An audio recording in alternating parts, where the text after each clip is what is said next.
Welcome to the Sportswire Spotlight. I'm Will Kaderli, and joining me, as always, Dylan Garner. And Dylan, it has been a fun, frantic couple weeks of high school sports. It really has. We are at Glen Allen High School today, and you're going to start with the football games going on. There's just been a lot of crazy action around the county in basically every way, but it feels right. As a page turns to November, right? The stakes are higher. The kind of rivalry matchups that you expect to see are popping off. So it's been really, really cool to see, especially following your action. Oh my gosh. I've seen a lot of football games at the high school level. This one on Saturday took the cake. Varina, Highland Springs, weird going in. And by the way, standing room only as always. So great crowd. That was awesome. Yeah. Terrific energy on both sides, as there usually is. But the crazy thing about this game was Varina was fresh off a 1-point win at Hermitage. They played on Tuesday. It was a makeup for the storms we had back in September. And then just before that, the previous Friday, they had beaten Atlee pretty handily. Yeah. And then they come into the Highland Springs game. It was like 3 games in 11 days. Like a gauntlet. Yeah. And if you were there, they jump out to this 13-0 lead with a backup quarterback who's their JV quarterback. I was going to say, we just talked to Linwood. He wins those 2 games. I know. Plays, a quarter feel like or 2. we cursed him. And, he was doing great until he got knocked out. I think he's going to be fine. But those things happen. The freshman comes in. The only freshman on their roster is the JV starting quarterback, Caleb Weish. For everybody who remembers the Weish name, his older brother won a state championship in basketball. So this kid comes in. I don't know if he just didn't understand the gravity or the idea, the concept of how big this game is. Yeah. Maybe he did, but he balled out. Cold-blooded. 3 touchdown passes, had a 13-0 lead on Highland Springs. Of course, Christian Martin and the Springer offense, and then their defense tightened up as well. They had something to say about that. They get the game-winning touchdown with under a minute to go, 42 seconds left on the clock. Then they kicked an onside kick just to make sure Varina and that young freshman quarterback doesn't know any better, doesn't get the ball back with a chance to beat him. So tons of storylines from that one.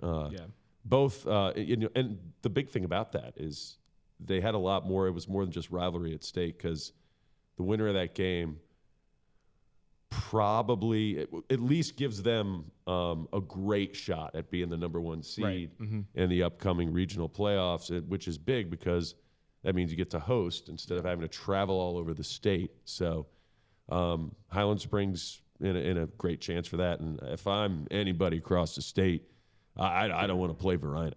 I was going to say, I think that was about as good of a matchup.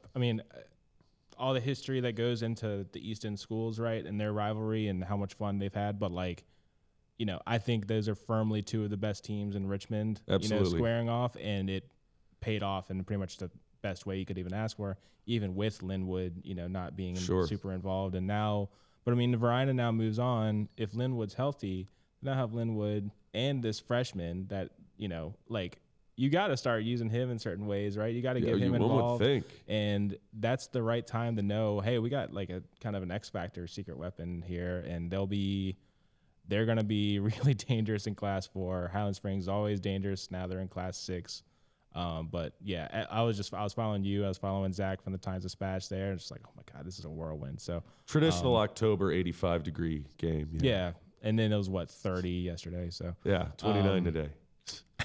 But it's been really, really fun to see that stuff, and I'm hoping to catch one of them in person this playoffs. Yeah, they're set. They're in playoffs. They're going to have 1 or 2 seed respectively in 4 and 6, and you got a couple teams trying to still make sure that they're in. Freeman should be in at 5.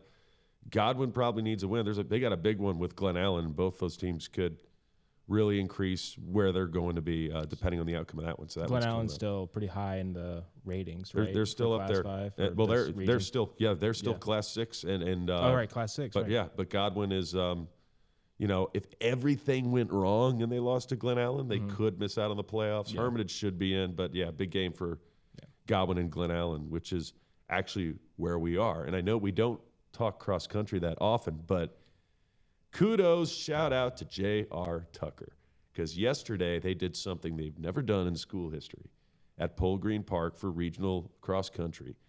They qualified for states for the first time in school history. This is their girls, right? Yeah, they're girls team, and we're not talking about. I mean, we're at Glen Allen. It's the newest high school here in Henrico County. Tucker's been around for a long time. Yeah. So shout out to those ladies. They deserve that. Great finishes by Freeman, Godwin. Usual name, Berkeley Nance, finishes first place for the Godwin Berkeley has guys. had a really, really fantastic season. I mean, he has just been a great runner ever since I think he stepped foot on that campus. Yep. But it looks like he is really looking to finish the season with another championship and maybe beyond that, because I think he could be competitive even past that point. Yeah, and another team that has been fantastic for years in cross country brings us right here to Glen Allen, where, Coach Jenn Strojny has had some really talented runners. Yeah, a lot of them. We're going to talk to one of them, Elly Velasquez, and they've done a tremendous job with the program. And obviously, Elly is a product of the program. She has kind of a unique story about how dominant she's become from freshman into. She's just a junior, so she's got another full year coming up. And this is kind of your wheelhouse. Yeah, I used to work for the Times-Dispatch for many years, and when I joined in 2014 as a $9 an hour part-timer, we each had like a sport that we took, and they're like, hey, you can cover cross-country, and I'm like, that's great. I don't know what that's about. You were making bank. If you can't tell, I didn't run cross-country in high school. No? I wasn't. I was probably maybe built like a shot putter, I was but going to say without shot put or discus, but maybe? without the muscle. Oh, okay. That's most of us. That's most of us. Yeah. That was me at, every year in the last 15 years. But, I really got to know these coaches really well. Jenn was one of these people that I got to talk to really frequently because, I mean, back to the days of Zach Witt and the star kind of boys that she had to coach then. And now, that resulted in the first championship, the first, VHSL state championship at Glen Allen High School. Right. Right before I think the boys volleyball team won theirs as well. But, the boys cross country team was the first to do it here. Yeah, the last 2 years it's been funny because they'll have a joint ceremony in the gym for the boys cross country team and the boys volleyball team to get their state championship rings. The last 2 seasons, both those teams have done it. And actually volleyball's done it for 3 in a row. But tremendous success here at Glen Allen. Let's get right to it, to the Sportswire Spotlight. Jenn Strojny and Elly Velasquez. Well, let's get right to it. Welcome to the Sportswire Spotlight. Here at Glen Allen High School, we have last year's Runner of the Year for Glen Allen Cross Country, Elly Velasquez, and head coach, she's done it now 10 years strong, Jenn Strojny. Guys, appreciate you being part of the Sportswire Spotlight. Thank you for having us. As always, it's me, it's Dylan Garner, and this is kind of Dylan's wheelhouse this week for the podcast, because when he was at the Dispatch, you guys would see him often because he was covering cross country and track. That was your go-to. Some might say too much. I was there a lot. They would disagree. It's never too much. It was a lot of fun, and I had a really good relationship with Jenn and a lot of the coaches, especially in Henrico, because of the great programs that y'all have here. And I got to interview Elly when she was the runner of the year last year, Class 5 state champion. It's kind of like a miraculous, win from last year that kind of propelled you to where you are now. And we're going to get into some of that stuff. Absolutely. But yeah, it's fun kind of digging back into the old, track and cross country stuff. Sure. And we just mentioned off the top a couple of track stories from Region 5. Now you guys are in Region 6 or Class 6, I should say. And Elly, you're fresh off one heck of a performance. Milestat, when they have their Milestat Invitational, and I had to ask, I was like, why are there so many meets here? It's 8:30 in the morning and it's freezing cold and it's raining. And a 4th place finish against the best of the best. Tell me about that meet and how you thought you performed there. I was definitely nervous. Last year I had placed top 10, and the goal was to place higher than top 10. And the weather was not looking too good. It was very cold, very rainy. But we had raced previously in that kind of conditions, so I was trying not to let it deter me too much from my goal. And I didn't really have that. I mean, I had a goal, but it just seemed so unattainable because I had set such high goals for myself. I set hard goals for myself, and I just feel like with the weather and everything and the such insane amount of competition, I felt mentally I wasn't ready for it. But then as soon as I stepped on that start line, all of it went away, and I was like, okay, now it's time to dial in. This is it. It's 20 minutes. It's less than 20 minutes. So I was definitely nervous, but as soon as the gun went off, it immediately snapped into it. And I know the weather this year was terrible, and last year it was like, I think like perfect, It right? was If I perfect. remember, like, what is your like ideal race day look like? I know, because I know some runners like it a little cooler. You know, you get your gloves on, like, and especially at the end of the season. It's kind of, there's a balance where you want it a little cooler so you're not like overheating. What's your like perfect race day like? I would say the cool weather. The I cool, like the yeah, cool weather. Yeah, just not too cold, especially when you get to the plains. It's just like I've seen so many kids just like, I can't stand, you know, because then you're wearing jackets until you're at the starting line. Yeah. And all that stuff. So I've seen like the worst, I think, of all worlds, where it's either too hot or too cold, or you know, somewhere like that. I would think that the wind would be the worst for me. I hate wind. It's such like a big mental barrier. Being like, it's like you're leading the pack, you're breaking the wind for everyone else, and you're just like, I don't want to give these people an advantage. But you also don't want to fall behind in place. Sure. So it's kind of just something that you have to suck it up and deal with. Speaking of advantages, though, your familiarity with Pole Green Park, that's where the race was held, for people who don't know, up in the Mechanicsville area.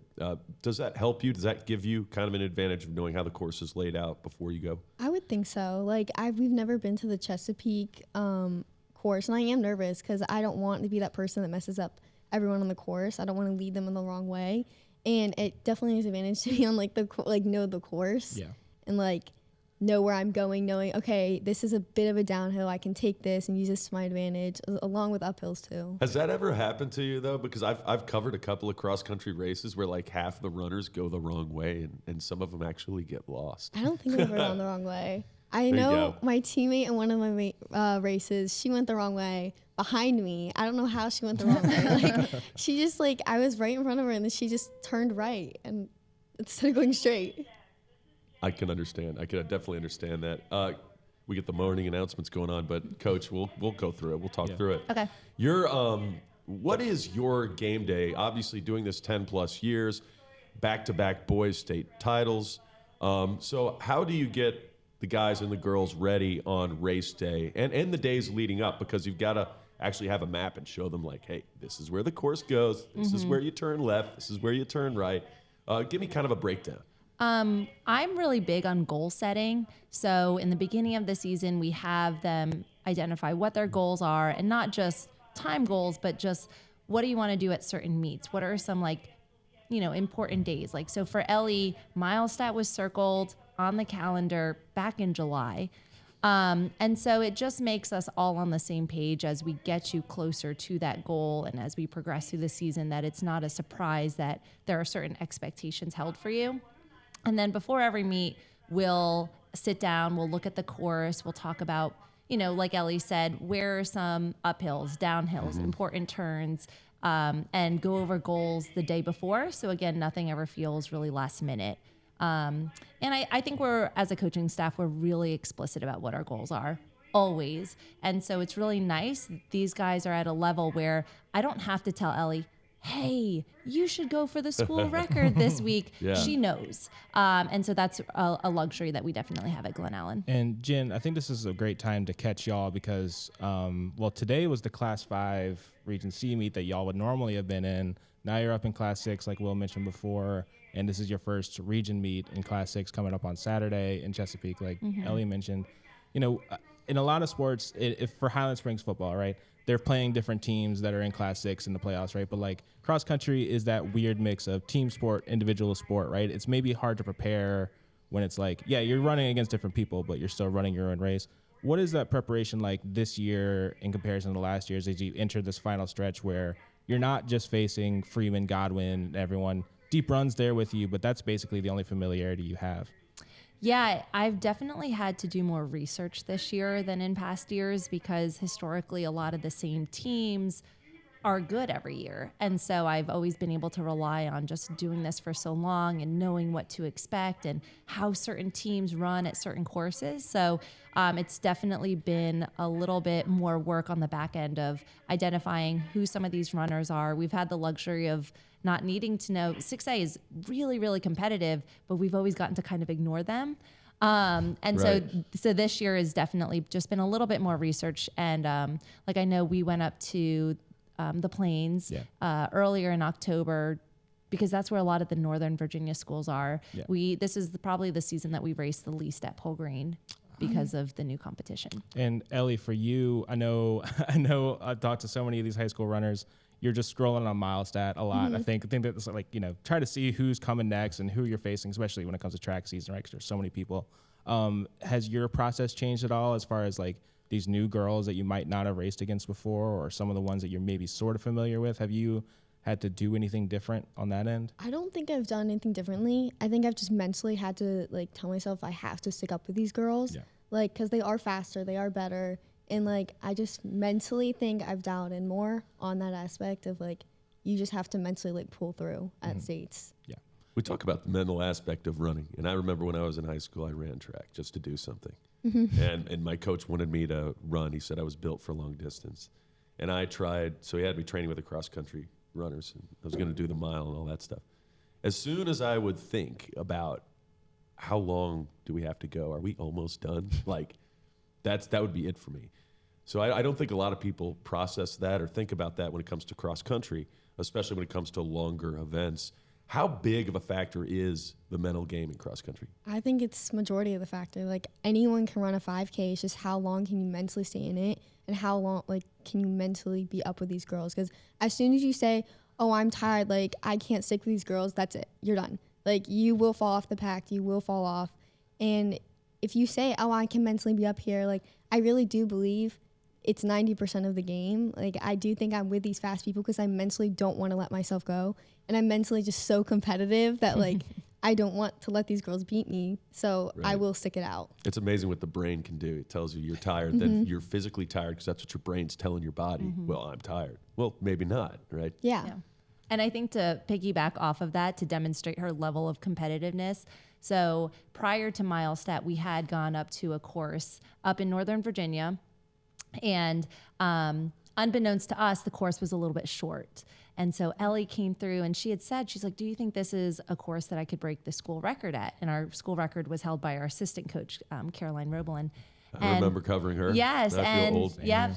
And we're like, yeah, like this course it's usually pretty, it's hard, but it's pretty fast.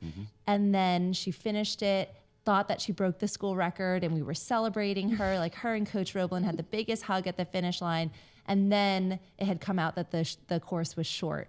And so the joy that came out of breaking the school record quickly deflated. It still was a really, like, if you calculated, it was still a season best for Elly, but she just felt really defeated afterwards. And so she was like, I will be doing it at Milestat. Wow. So I think that actually did help fuel her Milestat performance on top of, you know, the high level of competition that was there. But she came in with a vengeance. She was like, I'm going to do it. Like, it was that massive. Yeah, it was like, okay, I technically had broken school record, but like, now, like, I have to make it official. Like, I knew I could. I just had to have it on paper. You technically did it. It just didn't count. Yes. It's that 3 mile versus 3.1, Correct. right? Yes. You know, where it's like, if it's just a little short, it's hard to be like, it's like wind in track, right? Yeah. It's like, if it's something's a little off, they can give you, you know, well, you did it, but, you know, and it's always interesting to see how that's done. I had to learn a lot about that in track because of, like, you know, the right conditions or the right meets. And like someone broke the state triple jump record last year from Thomas Dale. But she did it at like a meet that wasn't like VHSL approved. So technically she has the best triple jump in Virginia history, but she's not in the VHSL record book. Correct. There's lots of weird stuff. And you never want a record with an asterisk next to it. You want to, yes. There. One of the things I love about Sportswire, and it doesn't matter what the sport is the student athlete, how they are from freshman year to junior year, senior year, and just like the remarkable improvement. Elly, you're one of those stories for cross country. Definitely. There is a huge divide and difference between how you ran freshman year and where you are today and where you want to go later. So tell us a little bit about that. Freshman year, I had some health problems. I wasn't eating well, and I just wasn't fueling myself, and I was running off of basically nothing. And I had to end my season short. Like, it just wasn't healthy for me to keep up with what I was doing. And I definitely think that, like we were saying, like, mentally did push me. Like, I knew I wasn't capable of running fast times because of, like, all my, like, health problems. But, like, I wanted it so bad that I just kept going. And I think that, it broke me eventually. But then I also, like, it helped me piece back, like, the brokenness. Like, I was like, okay, this was an awful season, but I can't let that, like, hold me back. I have to keep building off of that. Like, that's what fueled me, I think, my entire freshman season, and still what does fuel me. Like, I can't let that season define me, and I just have to keep building off of it. And Coach Strojny, I know you mentioned to me, I mean, when we talked about the stuff last year and talked about Elly's story, you know, there was one of those meets at the beginning of the season because I think you only could participate in like 1 or 2 meets tops, Yeah. right?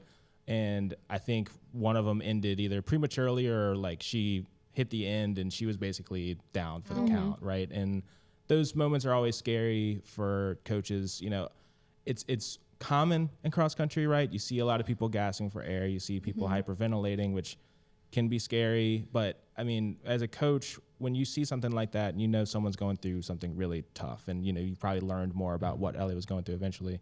What was your kind of reaction in that moment? But also as a coach, how did you try to help her pull out of those struggles that she was going through?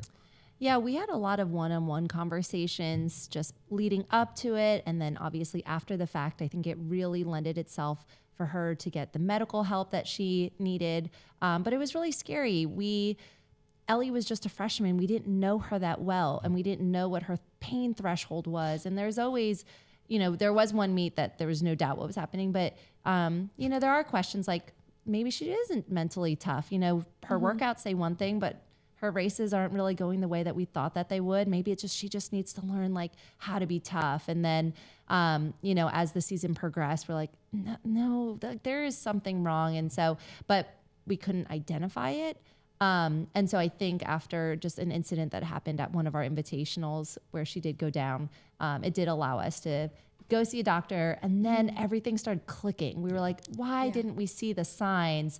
And so it just helps us to like just remind us like it is really important to fuel. Low iron is so common, especially in female athletes. It makes us more diligent as a coaching staff to check in with all of our athletes when we start seeing the signs. But I think it was just unfortunate that it happened freshman year when we didn't have, you know, August or October freshman year, we just didn't have a good pulse on who Elly was yet. And so I think it could have been treated a lot faster earlier. And when you say threshold, just for viewers at home, from a coach's perspective, what does that encompass?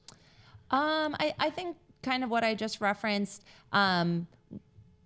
Distance running is really mental. Sure. And so we do all of these workouts to prepare you for traversing such a long distance in your races, but it's hard to stay mentally in it for 20 minutes. So I can imagine. Yeah, so it's just how much are you actually able to push your body versus how much are you giving in to that, oh, this hill, it's kind of long, I'm just going to slow down a little bit, or I can't stick with these people. So I think it's just learning how to push through that mental barrier, but also that physical barrier of like your training sets you up for it. You can run with these people, but how much do you buy in and believe that? And Elly, I know even last year, you know, so you won a championship in track, I think. So you were kind of getting better in the spring.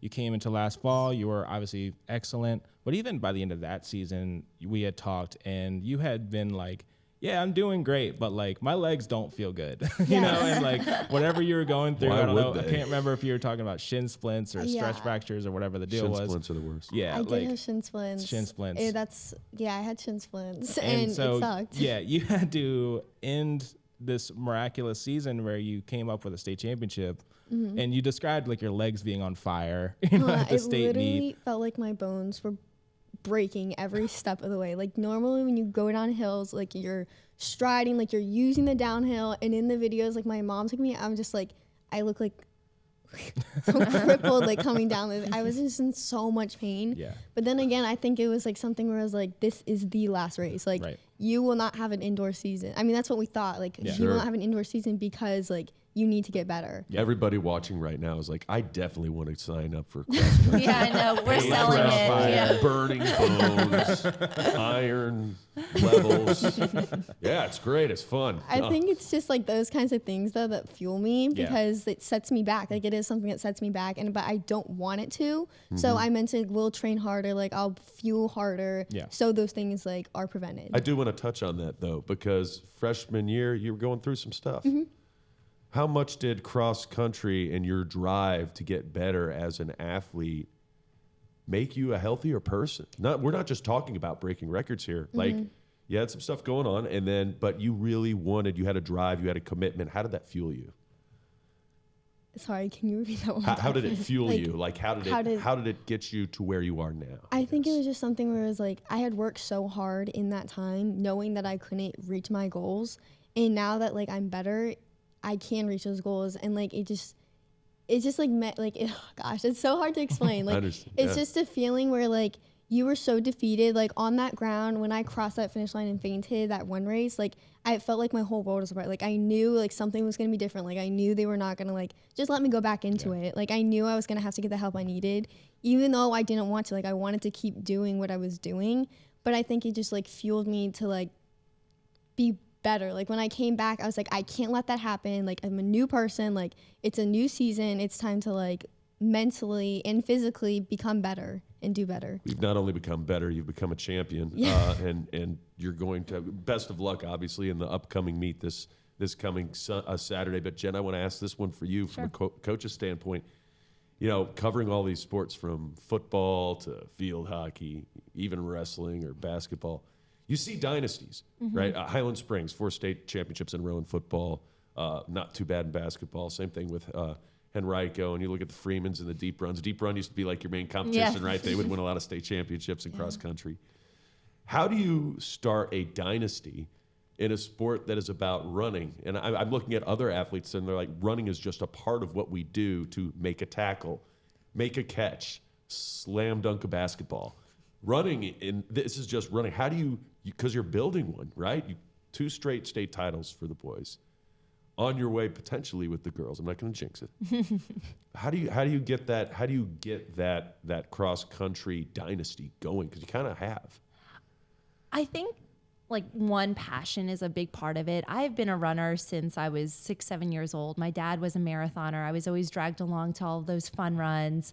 And I love it. I think running teaches you so much about life. Like you really get out of it what you put into it.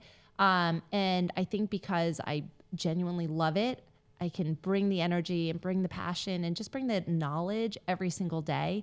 I don't think that I do anything inherently different than a lot of coaches from a training perspective, but I do think that I show up every day. I think I am, a valuable asset to a lot of these runners when they compete at these big meets. Like Elly is starting to look at a bunch of colleges. And so between myself and Coach Roblin, we're reflecting on our college recruitment process and different schools. And so I think just like being really knowledgeable and passionate about the sport just really helps. And again, just having a really helpful and knowledgeable coaching staff. Caroline and Doc have been invaluable assets to the team. I bet. You went to U of R. You pushing her for U of R? I try not to let my personal experiences, like I never want them to feel pressure, but one of our seniors did just sign with U of R. Oh, there you go. Caroline So that was went to U of R too. Caroline went to U of R. You might say that. My high school coach went to U of R. Not pushing. No pressure. No, definitely not. But she has also been looking at NC State. I actually went to NC State my freshman year, and it's the same coaching staff from when I was there. So it's been cool to be able to share that with her. I told her when I go home for the holidays, I'll try to dig up some of my old Wolfpack stuff. Also cool to compete at a Power 5 level. So what other schools are you looking at actually? Just East Coast, big schools. Like I want to go to a big school. I do run with the boys on our team, but I want someone. Do you beat them though? Yes, I do. They smell really bad, so I try to stay ahead of them. We usually do. The smell doesn't. It doesn't change even when you get to 40. So I think I'm just looking at like a school where like the girls program will be able to push me. I want to have something to like work towards. Like I don't want it to be handed to me. Like I want to have to put in the work to be able to even be on like the travel like list. Sure. So I'm just looking at a school like that.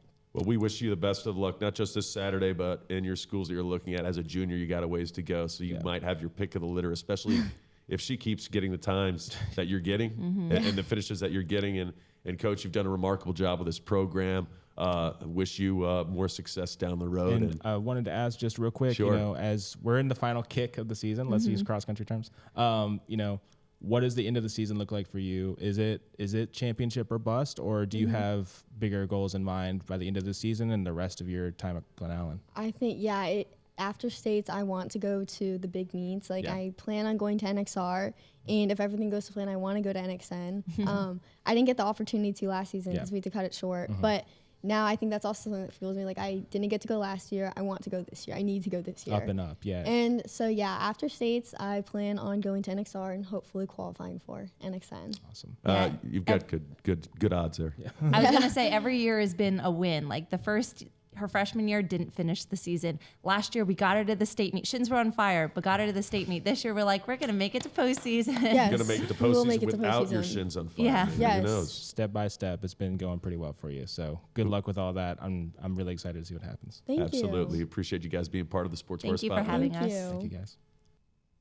And that was a great talk with Jenn and Elly. I really enjoy hearing like their stories, but like with runners, it's hard to get too much in the detail of how do you run, but it's cool seeing what arm movements do you use when you run. But like it's really great hearing like the ascendance she's had as a runner, and as like you mentioned, her health as a person, right? All these things have worked out really well for her and have kind of led her to this championship form under Jenn, who has coached so many champions at this point. So really, really cool conversation. Yeah, I always think it's really, I think it's a cool thing when two things kind of merge and mix really well. And for Elly, her desire to be the best that she could possibly be at cross country, and as we mentioned touched on a little bit, in track as well, really helped her get over a few things that she was facing freshman year. And now you look at her numbers and she seems almost unstoppable, and she still has a full year to get even better. It's really cool. And, sports is never, I try to explain this to people, especially with high schoolers, sports is never as linear as you think it is, right? Even in a sport where you're clocking someone and they're getting bigger and stronger, it's not always going to end up in a lower number, right? Like life gets in the way sometimes. They still have to put in the work to make that effort, to make those gains happen, right? And cross country is such a good form of that, because I think Elly or Jenn literally said this. It's it's about what you put in on like the most foundational level, and they have put in so much time and effort to make their team great, to make her great, and it shows. Well, and especially you think of every other sport, you're as an athlete, a student athlete, you're under the microscope, whether you're a pitcher or a batter in baseball, or a player that comes off the bench in basketball, you're making a tackle in football. People always see every move you make. In cross country, there's like 2 or 3 spots where the fans will see you. So a lot of your work actually literally does go unnoticed, even when you're competing in the meet, which is kind of weird if you think about it. Yeah. Well, that's, hopefully we're, explaining some of that here, and being able to highlight these things and explain these things is kind of part of the fun. And so Glen Allen will be competing in I believe it's Class 6 Region A. Yep, 6A. I have to keep those things in mind. Yeah, it's tough to remember the letters. Yeah, with the letters numbers. the letters, especially Class 5 Region C's, messed me up for a while. But yeah, they'll be in Chesapeake on Saturday. If there's any way you can get down there, I'm sure it'll be fun. I've been there before. Chesapeake's a long way away, so I would not blame you if you didn't want to make that long trek. But I got my daughter's showcase that weekend too. Oh yeah, so you'll be busy. But the results will be up Saturday, and then the state championships will be next weekend. Pretty much I believe all the state championships are still held at the Plains up in Northern Virginia near Warrenton. They love using that Northern Virginia course for that. They may use the smaller schools somewhere else now, but I'm pretty sure every single one of our schools that is qualified, Tucker, and Glen Allen, Deep Run, any of these schools will be there.